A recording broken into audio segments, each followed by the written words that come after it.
स्वागत है आपका हमारे YouTube चैनल निधि एकेडमी पर।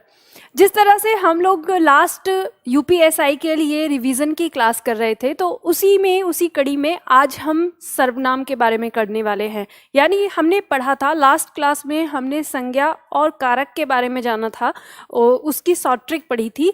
आज हम पढ़ने वाले हैं सर्वनाम को, कि सर्वनाम की शॉर्ट ट्रिक में आप कैसे ये 10-5 मिनट के अंदर आप सर्वनाम को कैसे याद कर सकते हैं। तो चलिए यहाँ पर मैं आपको रिवीजन करवाती हूँ। हम बात करते हैं सर्वनाम की। सर्वनाम हमारा क्या होता है? तो जब हम सर्वनाम की बात करते हैं तो हमें पता है कि संज्ञा के स्थान पर प्रयोग होने वाले जो शब्द होते हैं वो हमारे क्या कहलाते हैं? वो सर्वनाम कहलाते हैं। संज्ञा के स्थान पर सर्वनाम कैसे प्रयोग होते हैं, इसका एक छोटा सा उदाहरण हम यहाँ पर देखेंगे। जैसे हमारा ये वाक्य लिखा है, राम एक अच्छा छात्र है क्योंकि राम हर रोज स्कूल जाता है। ये एक ही वाक्य है। तो आपको पता है कि जो हमारी संज्ञा होती है वो किसी वाक्य में एक बार प्रयोग होती है, यानी शुरुआत में प्रयोग होती है, और उसके बाद यदि उस संज्ञा का प्रयोग दोबारा होता है तो उस संज्ञा के स्थान पर सर्वनाम प्रयोग होता है। जैसे यहाँ पर दिया है कि राम एक अच्छा छात्र है, और राम के बारे में ही हम आगे कुछ कहने जा रहे हैं। तो यहाँ पर जहाँ दोबारा राम का प्रयोग हुआ है, हम इस संज्ञा का प्रयोग यहाँ नहीं करते हैं। हम इसकी जगह जिस शब्द का प्रयोग करते हैं वो शब्द हमारा क्या कहलाता है? सर्वनाम कहलाता है। यानी हम यहाँ पर वह का प्रयोग करते हैं। तो वाक्य हमारा क्या होगा? राम एक अच्छा छात्र है क्योंकि वह हर रोज स्कूल जाता है। तो यहाँ पर हमने इस संज्ञा के स्थान पर जो इसका प्रयोग किया, यही हमारा क्या है? सर्वनाम है। और इसीलिए हम यानी संज्ञा के स्थान पर सर्वनाम का प्रयोग करते हैं। संज्ञा और सर्वनाम अगर देखा जाए तो एक ही चीज होती है, लेकिन एक चीज होते हुए भी ये अलग है, क्योंकि संज्ञा अपने आप में किसी का नाम है और सर्वनाम उस संज्ञा के बदले में आया हुआ शब्द है। ठीक है, तो दोनों एक चीज होते हुए दोनों में अंतर होता है। अब हम बात करते हैं सर्वनाम की, कि सर्वनाम हमारे कितने प्रकार के होते हैं। तो जब हम इनके उत्पत्ति के बारे में बात करते हैं, अगर हम सर्वनाम की उत्पत्ति के आधार पर इनको देखते हैं तो ये 2 प्रकार के होते हैं, मौलिक सर्वनाम और यौगिक सर्वनाम। हमें सर्वनाम के प्रकार यानी जो हम प्रयोग के आधार पर सर्वनाम के 6 प्रकार पढ़ते हैं, उनसे पहले हमें इनको जानना जरूरी होता है कि सर्वनाम उत्पत्ति के आधार पर, यानी हमें उत्पत्ति के आधार पर ये जानना जरूरी है कि सर्वनाम 2 प्रकार के हैं। मौलिक मतलब मूल, हम कह सकते हैं सर्वनाम का जिस रूप में जन्म होता है। ये सर्वनाम कुल कितने होते हैं? आपकी परीक्षा में प्रश्न आ जाता है कि सर्वनाम की कुल संख्या कितनी होती है, तो आपको लिखना होगा 11। लेकिन आप कहेंगे कि मैम सर्वनाम तो 11 से ज़्यादा होते हैं। तो ध्यान रखिएगा, जब भी कभी आपसे कुल सर्वनाम की संख्या पूछी जाएगी तो आपको 11 लिखनी होती है। और ये 11 कौन कौन से होते हैं? मैं, तू, आप, यह, वह, कौन, क्या, कोई, कुछ, जो, सो। ये 11 हमारे सर्वनाम होते हैं। इन्हीं सर्वनाम के जो यौगिक रूप होते हैं, यानी दूसरा जो आया है यौगिक। यौगिक का मतलब क्या होता है? यौगिक सर्वनाम कौन से होते हैं? तो वे सर्वनाम जिन सर्वनाम पर कारक, काल, वचन या लिंग, इन चारों में से किसी का भी प्रभाव पड़ता है और उस प्रभाव के कारण उसमें जो परिवर्तन आ जाता है वो परिवर्तित रूप ही यौगिक सर्वनाम कहलाता है। जैसे उदाहरण के तौर पर हमने देखा, अगर हम इस मैं के साथ इसके अंदर कुछ प्रयोग करते हैं, मैं के साथ हमने ने लगाया, ने कारक चिन्ह, तो मैंने हो गया, को कारक चिन्ह लगाया तो मुझको हो गया, और इसी का अगर हमने बहुवचन बनाया तो हमको हो गया या हमें हो गया। तो इस तरह से जो परिवर्तन आता है हमारे सर्वनाम के अंदर वो यौगिक सर्वनाम कहलाते हैं। ठीक है, तो अब आपको बात समझ में आ गई कि मौलिक सर्वनाम और यौगिक सर्वनाम दोनों क्या होते हैं। इनके बारे में डिटेल पढ़ना है तो मैंने आपको डिटेल में क्लास में बताया ही है, तो वो आप सभी लोगों ने पढ़ा भी होगा। चलो फिर इसके बाद हम बात करते हैं कि जब हम प्रयोग के आधार पर सर्वनाम के भेद की बात करते हैं तो ये 6 प्रकार के होते हैं। आपकी परीक्षा में अगर केवल इस तरह से आए कि सर्वनाम कितने प्रकार के होते हैं, अगर ऐसे ही दिया है तो आपको हमेशा आंसर क्या देना है, 6 प्रकार के होते हैं। ठीक है, इसमें आपको फिर ये नहीं देखना कि पहले मैंने आपको बताया कि मौलिक सर्वनाम और यौगिक सर्वनाम 2 हो गए, तो वो नहीं। अगर वो पूछे उत्पत्ति के आधार पर तो आपको 2 बताना है। अगर सिंपल पूछे कि सर्वनाम कितने प्रकार के होते हैं तो 6 बताना है, या आपसे पूछे कि व्याकरण या प्रयोग के आधार पर सर्वनाम कितने होते हैं तो 6 आंसर देना है। अब ये 6 मिनट का काम है, 6 मिनट नहीं 6 सेकंड का काम है आपको इसको जानना। आपको हमेशा एक बात ध्यान रखनी है कि ये जो 6 प्रकार हैं, हमने जो 11 सर्वनाम पढ़े हैं उन्हीं में से ये बंटते हैं। यानी जब हम इनको अलग अलग निकाल के रखेंगे कि कौन सा सर्वनाम किस में आएगा, तो उन्हीं 11 में से हम बांटते हैं। सबसे पहले बात करेंगे पुरुषवाचक सर्वनाम की। तो याद रखिएगा, हमारी हिंदी का हर पॉइंट जो है, जितने भी उसके पहले हेडिंग होती है, उसी हेडिंग से उसकी परिभाषा बनती है।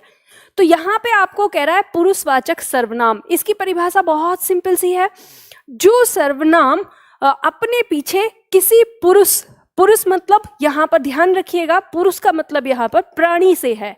यह आपको शॉर्ट ट्रिक बता रही हूँ, आपको याद रखना है, पुरुष का मतलब किसी प्राणी से।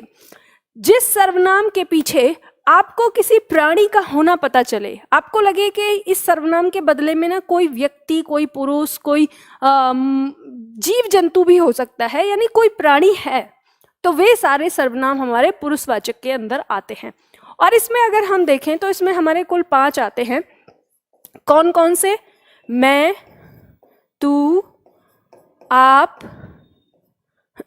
यह, वह। ठीक है, ये 5 हमारे आ जाते हैं पुरुषवाचक सर्वनाम के अंदर। ठीक, तो आप इसे पहचान सकते हैं। दूसरा आता है हमारा निजवाचक। निजवाचक, ये जो निज है, इस निज का मतलब होता है अपना, या कहें अपना ना कहकर हम इसे स्वयं भी कह सकते हैं। यानी अपना ना कहकर हम क्या कह सकते हैं, स्वयं। जिस शब्द का अर्थ स्वयं से लगेगा वो हमारा क्या होता है, निज कहलाता है। तो ध्यान रखिएगा, इसके अंदर जो हमारा सर्वनाम होता है वो क्या होता है, वो आप होता है, आप। यानी ये सर्वनाम हमारा आ जाता है आप। ये वो आप होता है जिसका अर्थ स्वयं से लगाया जाए, जिसका अर्थ किससे लगाया जाए, खुद से लगाया जाए। ये आपका हमारा क्या हो जाएगा, यौगिक रूप हो जाएगा, जिसका अर्थ स्वतः से लगाया जाए, स्वतः। ठीक है, तो ध्यान रखना, ये शब्द भी हो सकते हैं या इनकी जगह आप शब्द का अर्थ इसमें ध्यान देना है। निजवाचक यानी जो स्वयं के लिए बताता हो। तीसरे नंबर पर हमारा आता है निश्चयवाचक। अब आप निश्चयवाचक को कैसे समझ सकते हैं, वह सर्वनाम जो किसी संज्ञा को निश्चित करता है। ठीक है, तो यानी जो सर्वनाम किसी संज्ञा को निश्चित करने के लिए आएगा वो क्या कहलाएगा, निश्चयवाचक। और इसके अंतर्गत हमारा यह और वह आता है। ठीक है, इसके अंतर्गत क्या आएगा, यह और वह आएगा। इसके यौगिक रूप हो सकते हैं। चौथे नंबर पर आता है अनिश्चयवाचक। अब अनिश्चयवाचक आपका क्या है, अब जैसे आपने देखा कि किसी संज्ञा को निश्चित करने के लिए आ रहा है तो निश्चयवाचक, तो अनिश्चय तो फिर इसका उल्टा हो जाएगा, यानी जो किसी संज्ञा को निश्चित न करता हो या पूरी तरह से न बताता हो, अनिश्चित रहता हो कि भाई क्या हो सकता है, मतलब सस्पेंस जिसमें रहता हो, तो वो अनिश्चयवाचक हो जाएगा। और इसके अंदर हमारे सर्वनाम होते हैं कोई और कुछ। ये हमको हिंट तो देता है किसी चीज के बारे में, लेकिन पूरी तरह से ठीक से नहीं बताता। इसके बाद हमारा आता है 5वां प्रश्नवाचक सर्वनाम। अब इसको तो आप आसानी से पहचानेंगे, जो सर्वनाम प्रश्न करता है, या हम कह सकते हैं जो प्रश्नवाचक शब्द होते हैं वे हमारे प्रश्नवाचक सर्वनाम कहलाते हैं। और इसके अंदर हमारा आता है शब्द जो हमारा दिया है क्या और कौन। ठीक है, और इनके यौगिक रूप जो भी होंगे। इसके बाद आता है हमारा संबंधवाचक सर्वनाम। संबंधवाचक सर्वनाम क्या होता है, वह सर्वनाम जो किसी एक पद का दूसरे पद से संबंध दिखाता हो। इसके अंदर हमारे आते हैं जो और सो। ध्यान रखिएगा, इस सो को आजकल हम वो के नाम से भी जानते हैं, तो इसके अंदर हमारे ये आ जाएंगे। तो बस ये है हमारा सर्वनाम पूरा, और आप इसको आसानी से समझ सकते हैं। जैसे यहाँ दिया है हमारा मैं एक बार फिर से रिवीजन आपको करवाती हूँ। इसमें 6 प्रकार हैं, 6 सेकंड हैं आपके पास समझने के लिए। सर्वनाम को आप अच्छी तरह से समझ सकते हैं। पुरुषवाचक सर्वनाम, जिस सर्वनाम के पीछे किसी प्राणी का होना बोध हो, और ये वाक्य में आपको मैं, तू, आप, यह, वह इनके अंतर्गत मिलेगा।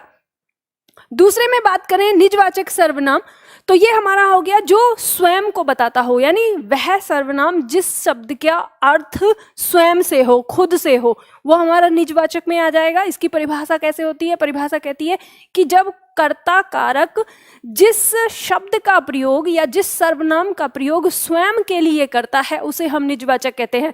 लेकिन मैंने आपको यहाँ पे बता दिया कि वाक्य के अंदर आपको क्या करना है, उस शब्द को खोजना है जिसका अर्थ खुद स्वयं से हो। ठीक, तो ये अक्सर आपको आप या अपने आप इस रूप में मिलेगा, तो आप पहचान सकते हैं।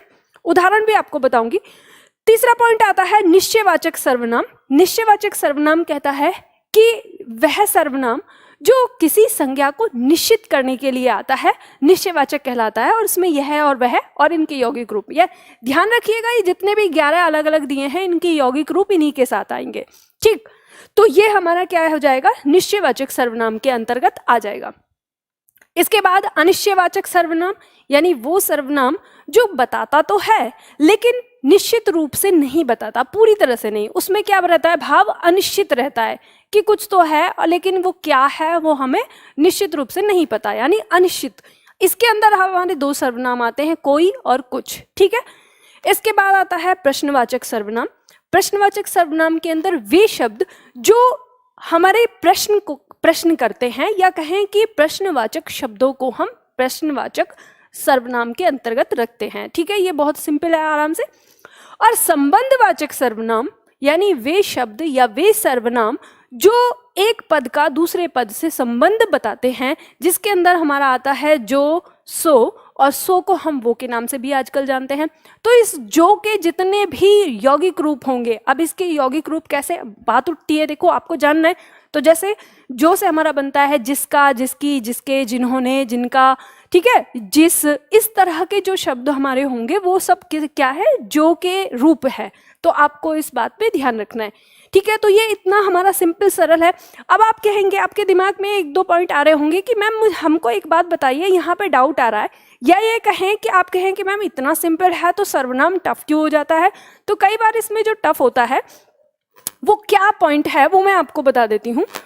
टफ होता है हमारा इन 2 चीज़ों में कि एक तो पुरुषवाचक सर्वनाम में हमारे ये 5 दिए हैं, राइट, और फिर इसके बाद यह और वह हमारा किस में भी दिया है, निश्चयवाचक में। तो हमारा पहला डाउट यहाँ पे बनता है कि पुरुषवाचक सर्वनाम और निश्चयवाचक सर्वनाम को हम कैसे पहचानेंगे कि कब तो यह पुरुषवाचक होगा और कब यह निश्चयवाचक। ठीक है, पहला डाउट, यानी पहला ट्विस्ट यहाँ पर है। दूसरा ट्विस्ट है, यहाँ पर आप दिया है और फिर निजवाचक में यहाँ पर आप दिया है। तो दूसरा जो डाउट आपके दिमाग में आता है कि हमें कैसे पता चलेगा कि कब हम उसको पुरुषवाचक में रखेंगे और कब हम उसको निजवाचक में रखेंगे। ठीक है, तो इन चीज़ों को समझने के लिए हम थोड़ा सा उदाहरण का प्रयोग करते हैं और समझते हैं, और आप भाव से ना बहुत आसानी से समझ सकते हैं। चलो इसको देखते हैं। तो सबसे पहले एक एक करके इनके उदाहरण देखते हैं। सबसे पहले हमने पढ़ा था पुरुषवाचक सर्वनाम। पुरुषवाचक सर्वनाम से संबंधित प्रश्न आपके परीक्षा में क्या आ सकता है वो भी मैंने यहाँ पे बता दिया। अब देखो, प्रश्नोत्तर को जब आप रिवीजन कर रहे हैं तो प्रश्न आपके दिमाग में खुद बन जाना चाहिए कि एग्जामिनर क्या पूछ सकता है। तो मैंने यहाँ पे आपको एक प्रश्न दिया कि वो इस तरह से कुछ प्रश्न करेगा, वाक्य लिखेगा और कहेगा कि रेखांकित शब्द में, यानी वो आपको क्या करेगा, शब्द को रेखांकित करेगा। जैसे हम यहाँ पर इस शब्द को रेखांकित कर लेते, वह शब्द को रेखांकित कर लिया और आप शब्द को हमने रेखांकित कर लिया। अब वो आपसे पूछेगा कि रेखांकित शब्द में कौन सा सर्वनाम है, तो आपको इस वाक्य के भाव से बताना होगा कि इसके अंदर कौन सा सर्वनाम है। पहला तो ये पॉइंट आ गया। फिर दूसरा वो आपसे कह सकता है वाक्य देकर कि इस वाक्य के अंदर पुरुषवाचक सर्वनाम कौन सा है। ठीक है, दूसरा प्रश्न इस तरह से हो जाएगा। तो अब आप कैसे जानेंगे कि इसके अंदर जो यहाँ पर वह और आप दिया है ये पुरुषवाचक है। तो वाक्य को पढ़िए। वाक्य कहता है वह आज स्कूल नहीं जाएगा। तो अब ये बताइए कि इस वह के पीछे आपको किसका बोध हो रहा है, स्कूल जाने वाला कौन है, कोई निर्जीव वस्तु है या कोई सजीव है।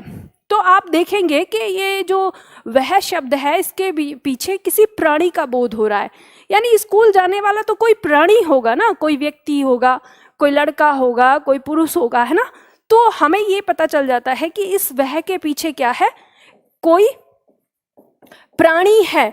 तो जैसे ही हमें ये पता चलता है कि इसके पीछे कोई प्राणी है तो हमें पता चल जाएगा कि ये हमारा क्या है, पुरुषवाचक है। ठीक है, ये क्या है हमारा पुरुषवाचक सर्वनाम।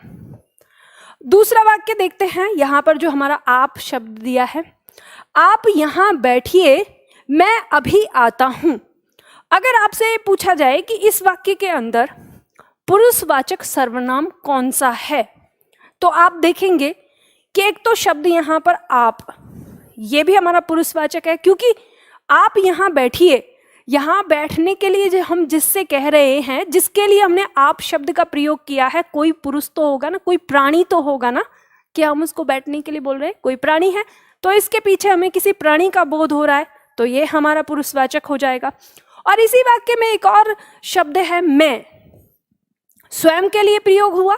ठीक है, कि मैं अभी आता हूं, तो इस मैं के पीछे भी तो मेरा स्वयं यानी प्राणी का होना बोध हो रहा है, तो ये भी हमारा क्या हो जाएगा, इसके अंदर पुरुषवाचक हो जाएगा। बात समझ में आ गई? इस तरह से आप इसको समझ सकते हैं। तो ये हमारा क्या हो जाता है, पुरुषवाचक सर्वनाम हो जाता है, ये आपको पता चलता है। अब पुरुषवाचक के अंदर हमारे पुरुष आते हैं कि पुरुष कितने प्रकार के होते हैं, तो आप इसे कह सकते हैं 3 प्रकार के पुरुष होते हैं, उत्तम पुरुष, मध्यम पुरुष और अन्य पुरुष। तो मैं यहाँ पे आपको बता दूं, जो मैं होता है उसे हम उत्तम पुरुष कहते हैं। ठीक है, उत्तम पुरुष। अब उत्तम पुरुष का मतलब क्या होता है, बात को कहने वाला, बोलने वाला जो होता है वो उत्तम पुरुष होता है। और यहाँ पे जो आप शब्द आया है ये है सुनने वाला, तो इसको हम कहते हैं मध्यम पुरुष। ठीक है, इसको क्या कहते हैं, मध्यम पुरुष। और अन्य पुरुष जो होता है, अन्य पुरुष के अंदर हमारे जो शब्द आते हैं वो यह और वह हो जाता है। ठीक है, यह और वह। अब हम कहते हैं अन्य पुरुष क्या होता है, जिसके बारे में बात हो रही है। तो ये जल्दी से कभी कभी हमारा ये पूछ लेता है कि निम्न में से अन्य पुरुष बताओ, निम्न में से उत्तम पुरुष बताओ, या निम्न में से मध्यम पुरुष बताओ। तो आपको पता चल गया, ये ठीक वैसे ही है जैसे आप अंग्रेजी भाषा में फर्स्ट पर्सन, सेकंड पर्सन और थर्ड पर्सन पढ़ते हैं। ठीक है, तो उसी तरह से ये हिंदी में दिया हुआ है। मैं बोलने वाला उत्तम पुरुष, सुनने वाला यानी जिससे बात की जा रही है, जो श्रोता है आप, वो मध्यम पुरुष, और जिसके विषय में बात हो रही है यह और वह, वो अन्य पुरुष के अंदर आ जाता है। ठीक, तो चलो ये बात आपको समझ में आई। अब हम दूसरे पॉइंट पर आते हैं। दूसरा पॉइंट हमारा था निजवाचक। ठीक, तो अब इसमें प्रश्न किस तरह से आ सकता है कि कौन सा सर्वनाम है, रेखांकित करके दे सकता है कि इसमें कौन सा सर्वनाम है, या पूछ सकता है कि निजवाचक सर्वनाम बताओ कि इस वाक्य के अंदर आपका निजवाचक सर्वनाम कौन सा है। जैसे वाक्य दिया है आपका, मैं अपने आप चला जाऊंगा। अब आप यहाँ पर देखिए कि ये जो यहाँ पर शब्द दिया है आप, या हम इसे अपने आप को ले, इस अपने आप का मतलब क्या है, यानी हमने जब निजवाचक की परिभाषा पढ़ी तो हमने जाना कि जो कर्ता कारक जिस शब्द का प्रयोग स्वयं के लिए करता है, कर्ता कारक कौन है, मैं। ठीक है, ये कर्ता है। अब ये जो कर्ता है ये अपने आप यानी स्वयं के लिए इस शब्द का प्रयोग कर रहा है, तो ये ही हमारा क्या हो जाएगा, निजवाचक सर्वनाम। ठीक है, क्या कहलाएगा, निजवाचक। बहुत सिंपल, बहुत आसान है। जब इस आप का अर्थ स्वयं से आए, हम ऐसे कह सकते ना, मैं स्वयं चला जाऊंगा, समझ गए ना। तो बस इतना समझना है आपको, वह अपना काम स्वयं करता है। कई बार ऐसे ना सीधा स्वयं भी लिख देता है यहाँ पर, और आपसे पूछेगा कि इसमें निजवाचक सर्वनाम आपको बताना है, तो वह अपना काम स्वयं करता है, तो ये स्वयं को दर्शा रहा है, तो आप इसे बता सकते हैं। ठीक, इसके बाद हम बात करते हैं, तीसरा पॉइंट हमारा यहाँ पर आता है। इसमें प्रश्न हमारा ये निश्चयवाचक के लिए है, तो प्रश्न किस तरह से हो सकता है कि कौन सा सर्वनाम है, अब रेखांकित करके कि इसमें कौन सा सर्वनाम है, या आपसे पूछ सकता है कि इस वाक्य के अंदर निश्चयवाचक सर्वनाम बताओ कि निश्चयवाचक सर्वनाम कौन सा है। तो आप कैसे पहचानेंगे, देखो आपको पहचानना है। निश्चयवाचक के बारे में मैंने आपको क्या बताया कि वह सर्वनाम जो किसी संज्ञा को निश्चित करने के लिए आता है। अब यहाँ पे गाय संज्ञा है और इस गाय को निश्चित करने के लिए आया है कि यह गाय कल भी आई थी। जो गाय कल आई थी वह कौन सी है? यह है ना। तो ये जो गाय है, इस गाय को निश्चित करने के लिए यह शब्द आया है। तो ये हमारा यह शब्द क्या होगा? निश्चयवाचक सर्वनाम कहलाएगा। वह लड़का अभी तक घर नहीं गया है। घर नहीं जाने वाले लड़के को निश्चित करने के लिए कौन सा शब्द आया है? वह। अगर हम इसे ढक के कहें कि लड़का अभी तक घर नहीं गया है तो इससे हमें पता ही नहीं चलता कि हम किस लड़के की बात कर रहे हैं। लेकिन जैसे ही हम लिखते हैं वह लड़का अभी तक घर नहीं गया है तो हम किसी ना किसी को क्या कर रहे हैं? निश्चित कर रहे हैं। तो ध्यान रखिएगा, यहाँ पर यह और वह ये दोनों ही हमारा क्या है? निश्चयवाचक सर्वनाम है। ये क्या है? निश्चयवाचक सर्वनाम।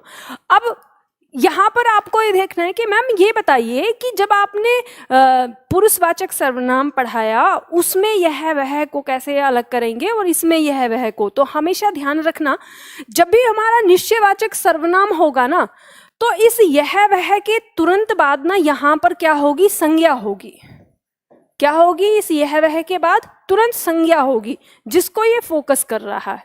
अगर संज्ञा आ गई तो ये यह वह क्या हो जाता है? निश्चयवाचक हो जाता है। बस इतना आपको समझना है। और जब वो पुरुषवाचक में आता है तो वो यह वह किसी प्राणी के लिए आता है। ठीक, इतना अंतर है दोनों में। अगला यहाँ पर जब हम बात करेंगे, नंबर 4 हमारा आ जाता है, कल आपके घर कोई आया था, अब भाभी बाजार से कुछ लाई हैं। तो यहाँ अगर हम इन वाक्य में देखें और इसे पूछें कि इन वाक्य में रेखांकित शब्द जो दिया है उसमें कौन सा सर्वनाम है, या फिर ये आपसे पूछे कि इसमें आपको बताना है अनिश्चयवाचक सर्वनाम कौन सा है, ये बताना है, तो आप आराम से पहचान सकते हैं। आपको पता है कि जो हमारा अनिश्चयवाचक सर्वनाम है वो किसी चीज के बारे में हमें बताता तो है लेकिन निश्चित रूप से नहीं बताता। इसमें हमने उदाहरण देखा था कि जो हमारा शब्द है कोई और एक कुछ, ये दोनों हमारे अनिश्चयवाचक में आते हैं। तो ये तो बिल्कुल ही सिंपल है, बहुत आसानी से आप इसको समझ सकते हो कि कल आपके घर कोई आया था। अब ये बताइए कि जो आया था उसके बारे में आपको निश्चित रूप से पता है क्या? नहीं, आपको इतना पता है कि आया था, पर कौन आया था इसके बारे में निश्चित रूप से नहीं पता। तो अनिश्चित है इसमें। ठीक है, भाभी बाजार से कुछ लाई हैं। कुछ हमको इतना पता है कि लेकर आई हैं, लेकिन क्या लाई हैं हमें ये नहीं पता, तो कुछ लेकर आई हैं। ठीक है, तो ये दोनों हमारे क्या हो जाएंगे? अनिश्चित। ठीक है, अनिश्चयवाचक हमारे सर्वनाम हो जाएंगे, अनिश्चयवाचक के अंदर आ जाएगा ये दोनों, तो कोई भी और कुछ भी। ठीक है, तो ये हमें यहाँ पर पता चलता है। अगला देखते हैं हम। अगला हमारा यहाँ पर पॉइंट दिया है नंबर 5 पर, हमने देखा प्रश्नवाचक। ठीक है, प्रश्न आपको पता है उसी तरह से प्रश्न बनेंगे। रेखांकित शब्द में कौन सा सर्वनाम है, या कहा जाएगा कि इनमें से प्रश्नवाचक सर्वनाम बताइए। तो आपको पता है कि जो प्रश्नवाचक शब्द है वही हमारे प्रश्नवाचक सर्वनाम होते हैं। तो आसानी से बता देंगे, सोहन के घर कौन आया था, इसमें प्रश्नवाचक शब्द कौन सा है? कौन। और आपने सुबह क्या खाया था, इसमें प्रश्नवाचक शब्द कौन सा है? तो क्या। और ये आपको पता चल जाता है कि क्या और कौन, ये दोनों ही हमारे जो शब्द हैं ये क्या कहलाएंगे? प्रश्नवाचक सर्वनाम कहलाएंगे। बिल्कुल सिंपल है, एकदम आसानी से पता चल जाएगा। इसके बाद चलते हैं अगला पॉइंट। अगला पॉइंट नंबर 6, जिसमें हमने पढ़ा संबंधवाचक सर्वनाम, जो संबंध को दिखाते हैं। जैसे हम वाक्य में देखते हैं, यहाँ दिया है जो परिश्रम करेगा वो अवश्य सफल होगा। और दूसरा वाक्य, वह लड़का जिसकी यह किताब है आज नहीं आया। अब देखो, परीक्षा में इस तरह से प्रश्न आ सकता है। मान लो आपसे कहा जाए नीचे वाला जो वाक्य देकर कि इस वाक्य के अंदर आपको संबंधवाचक सर्वनाम के बारे में बताना है, तो आप समझेंगे कि जो आपने शब्द पढ़ा था जो और सो, तो उसका यौगिक रूप है जिसकी। ठीक है, तो ये हमारा क्या हो जाएगा? संबंधवाचक सर्वनाम हो जाएगा। ऊपर में बात करेंगे तो यहाँ पर जो और वो, ये दोनों हमारे क्या हो जाएंगे? संबंधवाचक हो जाएंगे। तो जब हम संबंधवाचक सर्वनाम की परिभाषा पढ़ते हैं तो वो बताता है कि जो शब्द किसी शब्द को, किसी एक शब्द का दूसरे शब्द से संबंध बताए या एक वाक्यांश का दूसरे वाक्यांश से संबंध बताए, वे शब्द हमारे किस में आते हैं? संबंधवाचक सर्वनाम में आते हैं। तो हम यहाँ देखेंगे कि ये कहा है जो परिश्रम करेगा, यानी परिश्रम करेगा इस वाक्यांश का संबंध दिखा रहा है, अवश्य ही सफल होगा, यानी अवश्य सफल हो जाएगा उससे। तो यहाँ पर जो और वो जो शब्द हैं ये संबंधवाचक सर्वनाम के अंतर्गत रहेंगे। और यहाँ पर वह लड़का जिसकी यह किताब है, तो यहाँ पे लड़का का संबंध, यानी ये जो लड़का है इसका संबंध किताब से दिखाने वाला जो शब्द है वो कौन है? जिसकी। ठीक है, तो ये हमारा क्या कहलाएगा? ये हमारा संबंधवाचक सर्वनाम कहलाएगा। ठीक है, तो यही हमारा क्या हो गया? संबंधवाचक हो गया, और ये हमारा संबंधवाचक सर्वनाम कहलाएगा। तो इस तरह से आप लोगों ने यहाँ पर सर्वनाम के बारे में पढ़ा, और उम्मीद करती हूँ आपको ये सर्वनाम अच्छी तरह से समझ में आ गया होगा। जो हमने यहाँ पर देखा कि प्रयोग के आधार पर या व्याकरण के आधार पर सर्वनाम हमारे 6 प्रकार के होते हैं, जिसके अंदर हमने जाना पुरुषवाचक, यानी जिसके पीछे किसी प्राणी का बोध होता है, पुरुषवाचक कहलाएगा। निजवाचक, जो शब्द स्वयं के लिए प्रयोग होता है, ठीक है, निजवाचक सर्वनाम में आएगा। निश्चयवाचक सर्वनाम, जो किसी संज्ञा को निश्चित करने के लिए आता है। अनिश्चयवाचक सर्वनाम, जो निश्चित, जो हमें बताता तो है लेकिन अनिश्चित रूप से बताता है, हमें ठीक से नहीं बताता, वे शब्द हमारे अनिश्चयवाचक सर्वनाम में आएंगे। प्रश्नवाचक सर्वनाम, जो शब्द प्रश्नवाचक शब्द होते हैं वे प्रश्नवाचक सर्वनाम कहलाते हैं। और संबंधवाचक सर्वनाम, जो एक पद का दूसरे पद से या एक वाक्यांश का दूसरे वाक्यांश से संबंध दिखाते हैं, वे शब्द हमारे संबंधवाचक सर्वनाम में आते हैं।